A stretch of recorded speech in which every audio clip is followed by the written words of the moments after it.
Hi, Gauri ലക്ഷ്മിയുടെ ഒരു പാട്ട്. ഗൗരി ലക്ഷ്മിയുടെ പാട്ട് എനിക്ക് കേൾപ്പിക്കാൻ പറ്റുമോ എന്ന് എനിക്കറിയത്തില്ല. ബട്ട് പെങ്കൊച്ചു പാടിയ ഒരു പാട്ട്.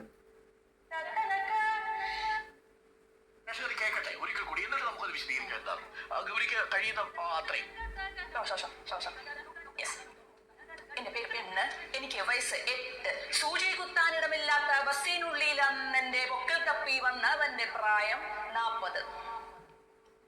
എന്റെ പേര് പെണ്ണ്, എനിക്ക് വയസ്സ് 13. വേനലവധി മാസം അത് ബന്ധുവീട്ടിലൂണ്. ഓർമ്മ വച്ച കാലം തൊട്ടു കണ്ടു വന്ന ഒരാൾ എന്റെ പിന്നിൽ അറിയാത്തപ്പോൾ തൊട്ടു. അതിന്റെ പേര് കാമം. അതിന്റെ പേര് കാമം. അതിന്റെ പേര് തോം തനക തകത തനക തകതന തോം തകത നൊങ്ക നൊങ്ക നൊങ്ക നൊങ്ക തനക തകത തനക തകതന തനക തകതന തനക. എന്തിനാണ് എന്നതറിയില്ലെന്നാലും നെഞ്ചിലഞ്ഞു കയറി തീ കൊള്ളിക്കൊണ്ടേ മുറിവ്.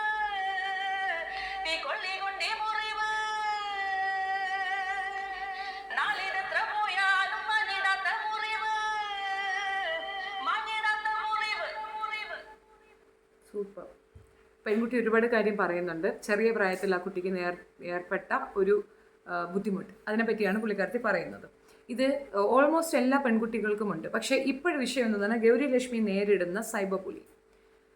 ആക്ച്വലി ഈ സൈബർ ബുള്ളിങ്ങിനെ പറ്റി പറയുകയാണെന്നുണ്ടെങ്കിൽ എനിക്ക് ഗൗരിയോട് പറയാനുള്ളത്, ടേക്ക് ഇറ്റ് ഈസി. ബിക്കോസ് നിങ്ങളെ ആരെങ്കിലും സൈബർ ബുള്ളിങ് ചെയ്യുന്നുണ്ടെങ്കിൽ ദേ ആർ ദ സിമിലർ തോട്ടുള്ളവരാണ്. അവർക്ക് ഇതേ സിമിലർ തോട്ടുണ്ട്. അവർ ഇതേ അവസ്ഥയിൽ ഇതേ പ്രായത്തിലുള്ള കുട്ടികളെ, അവരുടെ ബന്ധുക്കളുടെ കുട്ടികളെ ഒക്കെ തന്നെ അവർ നന്നായി നവിടിയിട്ടുണ്ട് എന്നാണ് അർത്ഥം. അങ്ങനെയുള്ളവർക്കാണ് ഒരുപാട് അങ്ങനെ എഴുതിയിടണമെന്നൊക്കെ തോന്നുന്നത്. ഈ പെൺകുട്ടി പറഞ്ഞത് ഒരു വളരെ വലിയ ടോപ്പിക്കാണ്. പലരും പറയാൻ മടിക്കുന്ന ഒരു കാര്യം അത് പറഞ്ഞു. എല്ലാ കുട്ടികൾക്കും എല്ലാവർക്കും ഉണ്ടാകുന്ന ഒരു സാധനമാണ് ചെറിയ പ്രായത്തിലുള്ള ഫിസിക്കൽ അബ്യൂസ്. അതായത് അത് നമുക്ക് മനസ്സിലാകത്തില്ല, ഇതെന്താ നടക്കണേന്ന് പോലും നമുക്ക് തിരിയത്തില്ല. അമ്മാതിരി നമ്മളെ കിട്ടുന്നെടുത്തിട്ട് ചെയ്യാൻ ധ്വരയോടുകൂടി നിൽക്കുന്ന ഒത്തിരി പേര് ഉണ്ട് എന്നുള്ളതാണ് വസ്തുത. ഇവർക്ക് എന്താണ് ആ സമയത്ത് കുഞ്ഞു മക്കളോട് തോന്നുന്ന ഫീലിങ്സ് എന്ന് എനിക്കറിയത്തില്ല. നമുക്ക് ചുറ്റും കഴുകൻ കണ്ണുകളുമായി നമ്മുടെ പ്രിയപ്പെട്ട ബന്ധുക്കളിൽ ഒരാൾ പോലും അങ്ങനെ ചെയ്യുന്നത് കാണുമ്പോൾ അതിൽ അനുഭവിക്കുന്ന വേദന അത് നിസ്സാരമേ അല്ല. അത് ആ കുട്ടി പാടിയ പാട്ടിലുണ്ട്. വല്ലാത്തൊരു വേദനയാണ്. ഇതിൻ്റെ മെയിൻ ഇഷ്യൂ എന്താണെന്ന് പറഞ്ഞു കഴിഞ്ഞാൽ, മുൻപ് കാലഘട്ടങ്ങളിൽ, ഇപ്പോൾ എൻ്റെയൊക്കെ ചെറുപ്പ കാലഘട്ടങ്ങളിൽ ആരെങ്കിലും നമ്മളെ നോക്കി എന്തെങ്കിലും പറയുകയോ ഒന്ന് തൊടുകയോ പിച്ചോ മാന്തോ ഒക്കെ ചെയ്തു കഴിഞ്ഞാൽ നമ്മളോട് കൺട്രോൾ ചെയ്യാൻ പറയുന്ന ഒരു വിഭാഗമുണ്ടായിരുന്നു. അങ്ങനെയുണ്ട്. ബസ്സിലൊക്കെ വെച്ച് ഇങ്ങനെ ഒരു ഇൻസിഡൻറ്റ് ഉണ്ടായിട്ടുണ്ടെങ്കിൽ നമ്മളോട് മിണ്ടാതിരിക്കാൻ പറയുമായിരുന്നു. പ്രതികരിക്കുന്ന ഒരു ശീലമായത് അവിടെ നിന്നാണ്. പ്രതികരിക്കണമെന്ന് തോന്നുമ്പോൾ ഇപ്പോൾ ചട്ടമ്പിയാണ്, ഇതിനെ കൊണ്ടുപോയ പ്രശ്നം എന്ന് കഴിഞ്ഞ് നമ്മളെ ഒഴിവാക്കി നിർത്തുമെന്നതിനപ്പുറം അതിനെ സപ്പോർട്ട് ചെയ്യുകയോ തുടർന്നുള്ള കുട്ടികൾക്ക് ആ സപ്പോർട്ട് കൊടുക്കുകയോ ചെയ്യത്തില്ല. പകരം എന്തിനെ വേളം വയ്ക്കുന്ന, മിണ്ടാതിരുന്നൂടെ, ഇഗ്നോർ ചെയ്തൂടെ, നമുക്കല്ലേ തെറ്റ്. മുല വന്ന് അല്ല മുള്ളു വന്ന് ഇലയിൽ വീണാലും ഇല വന്ന് മുള്ളിൽ വീണാലും മുള്ളിനാണ് കുഴപ്പം, ഇലയ്ക്കാണ് കുഴപ്പം. ഒരു പ്രത്യേകതരം ആൾക്കാരായിരുന്നു നമുക്ക് ചുറ്റുമുണ്ടായിരുന്നത്. എൻ്റെ ബാല്യകാലത്തെ കാര്യമാണ് പറയണത്. ഞാൻ സ്കൂളിലൊക്കെ പോയിട്ട് തിരിച്ചു വരുമ്പോൾ ഓവർ ടൈം അല്ലെങ്കിൽ കുറച്ച് ട്യൂഷനൊക്കെ ഉണ്ടെങ്കിൽ കുറച്ചൊന്ന് ലേറ്റായി പോയി കഴിഞ്ഞാൽ ആദ്യ പെരുത്ത് വീട്ടിൽ കിടന്ന് വെരുകിനെ പോലെ അങ്ങോട്ടും ഇങ്ങോട്ടും ഓടുന്ന എൻ്റെ അമ്മയാണ് ഞാൻ കണ്ടിട്ടുള്ളത്. കാരണം അത്ര ഭയമാണ്. അപ്പോഴും ഞാൻ ഓർക്കാറുണ്ട്, ഇതെന്തിനാ ഇത്രയും ബഹളം വയ്ക്കുന്നത്, അത്രയ്ക്കൊക്കെ പ്രശ്നമുണ്ടോന്ന്. പക്ഷേ കാലക്രമേണ നമുക്കും ഇത് മനസ്സിലായി തുടങ്ങുന്നുണ്ടായിരുന്നു എന്താണ് വെപ്രാളത്തിൻ്റെ കാര്യമെന്ന്. അവരനുഭവിച്ചതൊക്കെ നമുക്ക് കിട്ടാതിരിക്കാൻ വേണ്ടിയിട്ടുള്ള ഒരു പ്രിക്കോഷനാണ്. പക്ഷേ എന്ത് ചെയ്യാൻ, നിർഭാഗ്യവശാൽ നമുക്കുമൊക്കെ ഇത് പ്രാവർത്തികമായിട്ടുണ്ട്. വളരെ അടുത്ത ബന്ധുക്കൾ ഇത് ചെയ്യുമ്പോൾ പകച്ചു പോകാറുണ്ട്. ഇയാൾ വെറുതെ ചെയ്തതായിരിക്കുമോ, അറിഞ്ഞുകൊണ്ട് ചെയ്തതായിരിക്കുമോ? ഈ കൺഫ്യൂഷൻ തന്നെ നമ്മളുടെ ജീവിതത്തിൻ്റെ പകുതി തീർക്കും എന്നുള്ളത് സംശയമേ വേണ്ട. പിന്നെ ഏറ്റവും കൂടുതൽ ഫീലിങ്സ് വരിക എന്നുള്ളത്, ഇയാൾ നമ്മളെ കണ്ടത് അങ്ങനെയാണോ, അപ്പോൾ അയാൾക്ക് അങ്ങനെ ഒരു തോന്നലുണ്ടാക്കുന്ന രീതിയിലാണോ ഞാൻ അയാളോട് പ്രവർത്തിച്ചത്? ചിന്തകൾ വളരെ വൾഗറായി പോയിക്കൊണ്ടിരിക്കും. അപ്പം നമുക്ക് തന്നെ അറിയത്തില്ല ഇത് വീട്ടിൽ പറഞ്ഞാൽ നമ്മളെ സേഫ് ചെയ്യുമോ, അതോ നമ്മളോട് ദേഷ്യപ്പെടുമോ, എങ്ങനെയായിരിക്കും വീട്ടിലുള്ളവർ പ്രതികരിക്കുക എന്നുള്ളിടത്താണ് ഈ പ്രശ്നം. ഇന്നത്തെ കാലത്തെ കുട്ടികൾക്ക് ഒരുപാട് മാറ്റങ്ങളുണ്ട്.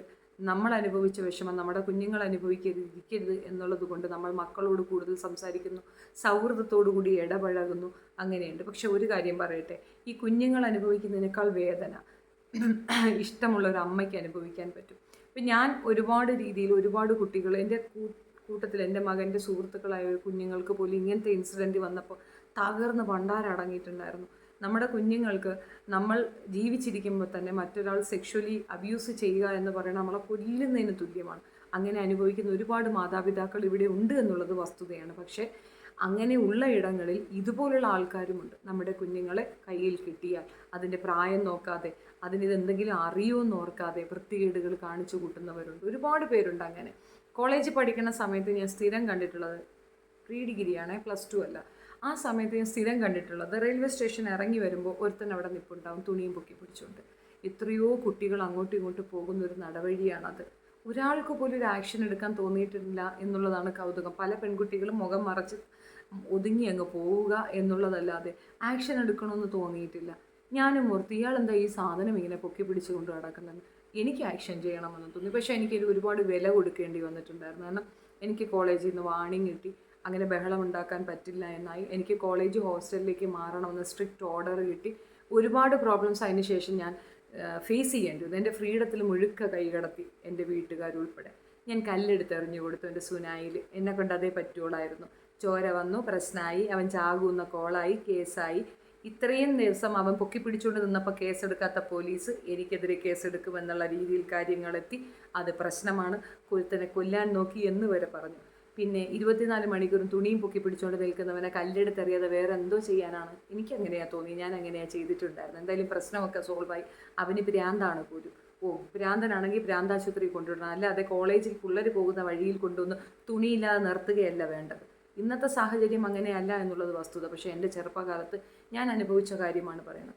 ക്ലോസ് റിലേറ്റീവായിട്ടുള്ള ആൾക്കാർ വരും, ഭയങ്കര സ്നേഹത്തോടു കൂടി പിടിച്ച് കെട്ടിപ്പിടിക്കുന്നതാണ്. ആ കെട്ടിപ്പിടുത്തത്തിൻ്റെ ശൈലി തന്നെ മനസ്സിലാകും ഇത് സംതിങ് റോങ് ആണെന്ന്.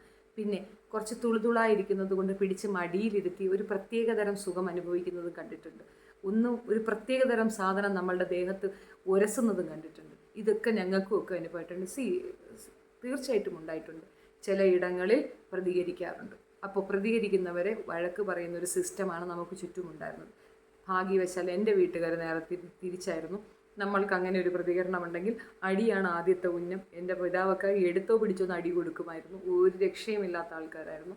പക്ഷേ എന്നിരുന്നാൽ പോലും വീട്ടിൽ അറിയിക്കാതിരിക്കുക എന്നൊരു ടേം എൻ്റെ ചേട്ടത്തിയും എൻ്റെ അനിയത്തി കുട്ടിയൊക്കെ ചെയ്യുമ്പോഴും വീട്ടിൽ അറിയിക്കാതെ ഇത് തനിയെ ഫേസ് ചെയ്യുക എന്നൊരു ടേമിലേക്ക് ഞാൻ എന്നെ വളർത്തി കൊണ്ടുവന്നു എന്നുള്ളതാണ് വസ്തുത. പക്ഷേ ഇപ്പോഴും ഞാൻ പറയുന്നു, നമ്മുടെ കുഞ്ഞുങ്ങൾക്ക് ഈ അവയർനെസ് ഇല്ല. അപ്പോൾ ചെറിയ പ്രായത്തിൽ തന്നെ നമ്മൾ ഗുഡ് ടച്ച് ബാഡ് ടച്ചിനെ കുറിച്ച് പറഞ്ഞു കൊടുക്കണം.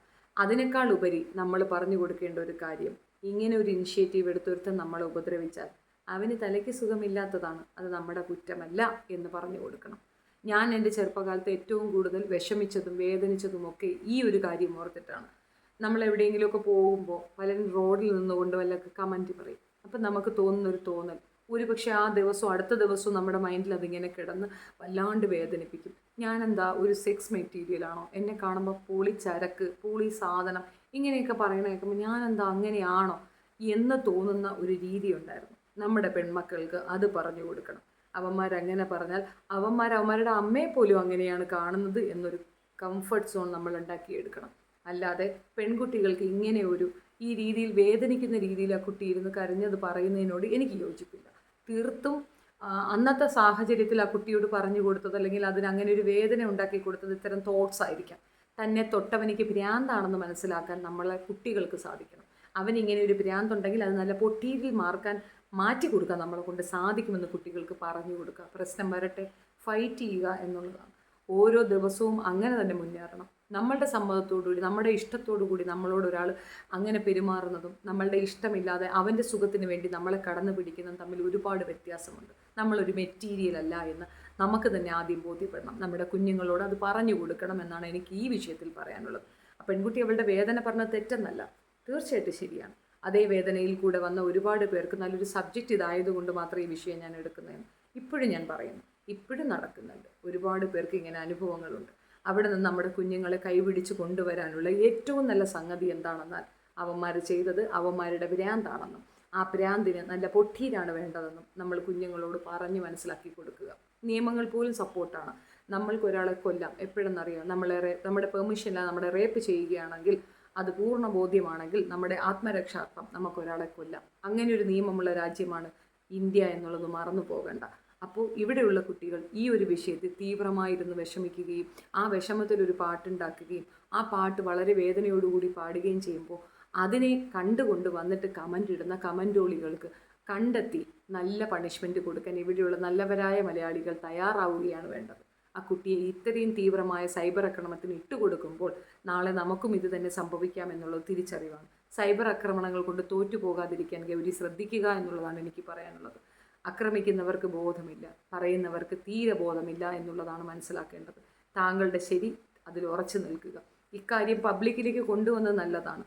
അതുകൊണ്ട് ഇങ്ങനൊരു ടോപ്പിക് എടുക്കാൻ എനിക്കും സാധിച്ചു. ഇതും എനിക്കൊരു കണ്ടൻറ്റ് കിട്ടി എന്നതിനപ്പുറം ഒന്നുമില്ല. ഇതൊക്കെ നോർമലായി നടക്കുന്നതാണ്. പക്ഷേ ആർക്കെങ്കിലും ഒരാൾക്ക് ഉപകരിക്കുമെങ്കിൽ അത് ഇതിവിടെ ഇരിക്കട്ടെ എന്നുള്ള രീതി ഞാൻ പറയുന്നു. തീർത്തും ഒരു കാരണവശാലും ടെൻഷൻ അടിക്കാനോ വിഷമിക്കേണ്ട ഒരു അവസ്ഥയല്ല. നമ്മൾ ബസ്സിലോ എവിടെയെങ്കിലും പോകുമ്പോൾ നമ്മളുടെ ദേഹത്തൊരുത്തൻ ഉരസുകയോ തട്ടുകയോ അവൻ്റെ താല്പര്യത്തിന് വേണ്ടി ചെയ്യുകയോ ചെയ്യുമ്പോൾ നമ്മളൊരു മെറ്റീരിയൽ ഇല്ല എന്നുള്ള ബോധം തലയിലേക്ക് ഇഞ്ചക്ട് ചെയ്ത് കയറ്റുകയും തിരിച്ചു നിന്ന് അവൻ്റെ മുഖത്ത് നോക്കി തുപ്പാനെങ്കിലുമുള്ള മര്യാദ നമ്മൾ കാണിക്കണം. അടിക്കടി അതിനകത്ത് തന്നെയാണ് പരിപാടി, അല്ല ഒന്നുമില്ല. ഇവന്മാർക്കൊന്നും ഒരു രീതിയിലുള്ള ഒരു സോഫ്റ്റ്നെസ്സും അർഹിക്കുന്നില്ല. ഒരു പ്രത്യേക നിമിഷത്തിൽ കൈകാലി വിരിവിരാ വരുന്നത് ഒരു പ്രത്യേകതര സോക്കേട് കൊണ്ടാണ്. ഇങ്ങനെയുള്ളവന്മാർക്ക് കടുക്ക കഷായം കൊടുക്കണം. കടുക്ക കഷായം ഇഞ്ചക്ഷനിൽ കയറ്റി ആ ഇഞ്ചക്ഷൻ സുനായിൽ കുത്തിവെച്ചവൻ്റെയൊക്കെ സാധനം പൊങ്ങാത്ത രീതിയിലാക്കി യവന്മാരെ ഷണ്ടന്മാരാക്കി ദൂരെ കളയുകയാണ് ഏറ്റവും നല്ല പണിഷ്മെൻറ്റ്. അപ്പോൾ പിന്നെ ജീവിതത്തിലുടനീളം ഇങ്ങനെയൊക്കെ മനസ്സിലാഗ്രഹം ഉണ്ടെങ്കിൽ പോലും സാധനം വർക്ക് ചെയ്യാത്തൊരു പൊസിഷൻ ഉണ്ടാവുമല്ലോ. അടിയാ കൊടുക്കേണ്ടത്. ഇങ്ങനെയുള്ളവർക്ക് സത്യം പറഞ്ഞാൽ നല്ല പൊട്ടീരാ കൊടുക്കേണ്ടത്. പിന്നെ കുടുംബത്തിലുള്ള കുട്ടികളുടെ അടുത്ത് ഇതുപോലെ ചെയ്യുന്നവർ അത് നമ്മൾ കുഞ്ഞുങ്ങളോട് സംവദിക്കണം. നമുക്കറിയാനൊക്കത്തില്ല. ചിലപ്പോൾ നമ്മുടെ ബ്രദേഴ്സ് പോലും ചെയ്യാം, സാധ്യതയുണ്ട്, ഇല്ല എന്ന് തർക്കിക്കേണ്ട. അവർക്കും ചില സമയത്ത് അങ്ങനത്തെ ഭ്രാന്തുകൾ വരാം. ഒന്നുകിൽ അത് കുഞ്ഞുങ്ങളിൽ നിന്ന് നമ്മൾ മനസ്സിലാക്കിയാൽ നമ്മളുടെ സഹോദരങ്ങളാണ്, തള്ളിക്കളയാൻ പറ്റുന്നില്ല എങ്കിൽ കൗൺസിലിംഗ് കൊടുത്ത് കൃത്യമായി അവനിക്കത് റിഗ്രറ്റ് ചെയ്യാനുള്ള വഴി നമ്മൾ ഉണ്ടാക്കി കൊടുക്കണം. ഇനി നമ്മളുടെ മറ്റ് കുറച്ചുകൂടെ അപ്പുറത്തുള്ള ബന്ധുക്കളാണെന്നുണ്ടെങ്കിൽ അവരെ നീക്കി നിർത്താനും അവരോടത്ത് എങ്ങനെ റിയാക്ട് ചെയ്യണമെന്ന് നമ്മുടെ കുഞ്ഞുങ്ങൾക്ക് പറഞ്ഞു കൊടുക്കാനും നമ്മൾക്ക് സാധിക്കണം. ഇതിനൊക്കെ നമുക്ക് വേണ്ടത് ആത്മധൈര്യവും സംയമനവുമാണ്. അതുണ്ടെങ്കിൽ നമ്മുടെ കുഞ്ഞുങ്ങൾ ഇതുപോലെ ഈ അടുത്ത ജനറേഷൻ ഇതുപോലെ ഇരുന്ന് കരയുന്ന ഒരു കാര്യത്തിലേക്ക് നിങ്ങളൊന്ന് ചിന്തിച്ചു നോക്കൂ. നമുക്ക് അനുഭവിച്ചത് ഇനി അടുത്തൊരു ജനറേഷൻ അനുഭവിക്കാതിരിക്കാൻ നമ്മൾ ബോൾഡാകണ്ടേ. എൻ്റെ കാലഘട്ടത്തിൽ ഞാൻ പറഞ്ഞല്ലോ, ഞാൻ +2 പഠിക്കുന്ന സമയത്ത് ഇതുപോലെ ബസ്സിലോ വെച്ചോ ആരെങ്കിലുമൊക്കെ എന്തെങ്കിലും ചെയ്താൽ നമ്മൾ റിയാക്ട് ചെയ്യുകയാണെങ്കിൽ മെജോറിറ്റിയുള്ള അമ്മമാരും മെജോറിറ്റിയുള്ള സ്ത്രീകളും ഒക്കെ തന്നെ നിനക്ക് മിണ്ടാണ്ടങ്ങിരുന്നാൽ പോരെ എന്ന് ചോദിക്കുന്നവരായിരുന്നു എൻ്റെ കാലഘട്ടത്തിൽ. പക്ഷേ എൻ്റെ അമ്മ വ്യത്യസ്തയായിരുന്നു. അടിക്ക് അടി തന്നെ കൊടുക്കുമായിരുന്നു അമ്മ. തിരിച്ച് പറയാനും പറയുമായിരുന്നു. കൊണ്ടുകൊണ്ട് വരരുതെന്ന് തന്നെ പറയുമായിരുന്നു. അതങ്ങനെ തന്നെ വേണം. എന്തിനും ഏതിനും ആരോടും കയർക്കാനോ ഉച്ചവയ്ക്കാനോ അല്ല പറഞ്ഞു തരുന്നത്. നമ്മളുടെ പ്രൊട്ടക്ഷൻ, നമ്മളുടെ സംരക്ഷണം നമ്മളിൽ തന്നെയാണ്. അതിനുള്ള ആർജവം കുട്ടികൾക്കുണ്ടാവണം. ഇന്ന് അങ്ങനെ ഒരു അവസ്ഥ ഇല്ല എന്നാണ് ഞാൻ മനസ്സിലാക്കുന്നത്. ഇന്ന് ഏവനെങ്കിലും ഒരുത്തൻ എന്തെങ്കിലും ചെയ്ത് അപ്പോഴേ വീഡിയോ പിടിച്ച് നാട്ടുകാർക്ക് ഇട്ടവനെ നാണം കെടുത്തി അവനെ കൊല്ലാക്കൊല ചെയ്യുന്ന ഒരു സീനാരിയോ ആണ് കാണുന്നത്. എന്നാലും നമ്മളുടെ ഇടയിൽ സവാദുകളെ സംരക്ഷിക്കുന്ന സവാദടിയന്മാരെ സപ്പോർട്ട് ചെയ്യുന്ന വൃത്തികെട്ട മനുഷ്യന്മാരുണ്ടെന്നും അത്തരം വൃത്തികെട്ട മനുഷ്യന്മാരെ പൊക്കിക്കൊണ്ട് നടക്കുന്ന വൃത്തികെട്ട പെണ്ണുങ്ങളുണ്ടെന്നുള്ളത് ഒരു വലിയ തിരിച്ചറിവാണ്. അവർക്കും പെൺമക്കളുള്ള പെണ്ണുങ്ങളാണ് അവനെ തൂക്കിക്കൊണ്ട് നടക്കണേ എന്നുള്ളതാണ് വസ്തുത. ആരെന്നും കൂടെ കേൾക്കണ്ടേ. ജംഷീറിനെ പോലുള്ളവർ സവാദിനെ സപ്പോർട്ട് ചെയ്ത മൃഗങ്ങളാണ്. അവരെ സപ്പോർട്ട് ചെയ്യുന്ന ആരൊക്കെയാണെന്ന് എൻ്റെ ടൈം ലൈനിൽ കൂടെ നോക്കിയാൽ നിങ്ങൾക്ക് മനസ്സിലാവും. മുന്താസ് എന്ന് പറയുന്ന ഒരു പെൺകുഞ്ഞിൻ്റെ അമ്മയാണ് അവനെ സപ്പോർട്ട് ചെയ്യണത്. അതേപോലെ 3 പെൺമക്കളുടെ അമ്മയായ ഫിജോ ജോസഫാണ് അവനെ സപ്പോർട്ട് ചെയ്യുന്നത്. ജാസ്മിൻ സപ്പോർട്ട് ചെയ്യുന്നു. ഇനി വേറൊരാളുണ്ട്, ജംഷി കുക്ക എന്ന് പറയുന്ന ഒരു പെൺകുട്ടിയുടെ അമ്മയായ റസീന. ഇവരൊക്കെ തന്നെ ധാരാളമല്ലേ. ഈ പെൺകുട്ടികളും ഇതേ ബോധ നിലവാരവും ഇതേ മാനസിക നിലവാരത്തോടും കൂടി ജീവിക്കുന്ന കുറേ സ്ത്രീകളാണ്.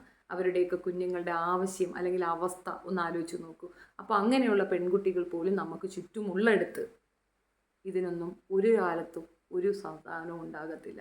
തിരിച്ചു പറയാൻ പഠിക്കുന്നവൻ, തിരിച്ചു പറയാൻ സാധിക്കുന്നവൻ മിടുക്കനാണ്, മിടുക്കിയാണ്. തിരിച്ചു പറയുക, തിരിച്ച് റിയാക്ട് ചെയ്യുക എന്നുള്ളതാണ്. വേദനിക്കുകയല്ല വേണ്ടത്, തിരിച്ച് റിയാക്ഷനാണ് വേണ്ടത്. അന്ന് അവൻ അത് ചെയ്യുമ്പോൾ തിരിച്ച് പള്ളയിൽ നോക്കി ഒരു കുത്തെങ്കിലും കൊടുക്കാൻ സാധിച്ചിരുന്നെങ്കിൽ അത് ബെനിഫിറ്റാണ്. അവിടെ നിന്നാണ് നമ്മൾ ധൈര്യം ആർജിക്കേണ്ടത്. എല്ലാവരും ചോദിക്കും എന്താ ബോൾഡാകുന്നത്, എന്താണ് ഈ എനർജി? ഓഫ് കോഴ്സ് എനിക്കൊരു അപമാനം, എന്നെ ഇൻസൾട്ട് ചെയ്യുന്നത് ഞാൻ ഒരിക്കലും അംഗീകരിച്ചു കൊടുക്കത്തില്ല. അവിടെ നിന്നാണ് ഈ ബോൾഡ്നെസ് വരിക. സോ അങ്ങനെ എല്ലാ പെൺകുട്ടികളും ആകുന്നിടത്ത് ഇത്തരത്തിലുള്ള കരച്ചിലുകളും ഇത്തരത്തിലുള്ള പയ്യാരം പറച്ചിലുകളും ഇത്തരത്തിലുള്ള സൈബർ ആക്രമണങ്ങളും നാമാവശേഷമാകും. That's my point. Hope for the best. Thank you so much.